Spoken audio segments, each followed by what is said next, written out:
గారంటారు, ఇంద్రుడికేం తెలుసు ఇవాళ వాళ్ళు అనుభవిస్తున్న భాగ్యం ఏమిటో. హరిదోర్దండము కామ గుబ్బ శిఖరం బాలంబి ముక్తావళుల్ బరకంజారెడు తోయబిందువులు గోపాలంగ నాపాంగ హాసరుచుల్ రత్త చియంబు కాక అచిలఛత్రము శోభిల్య తద్గిరిబిద్దుర్మత భంజియై జలధిరాక్లిన్న ప్రజారంజియై.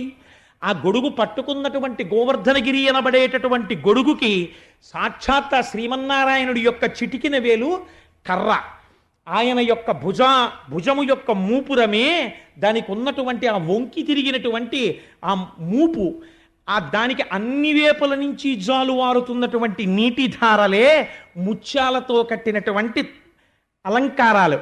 ఈ లోపల నిలబడి మమ్మల్ని ఇంద్రుడు ఏం చేస్తాడని నవ్వుతున్న గోపకాంతలమ్మ నోళ్లల్లోంచి వస్తున్నటువంటి కాంతులు, అక్కడ పట్టినటువంటి రత్నదీపాలు, రత్న నీరాజనాలు, ఇంతమంది ఆనందంగా ఆవులు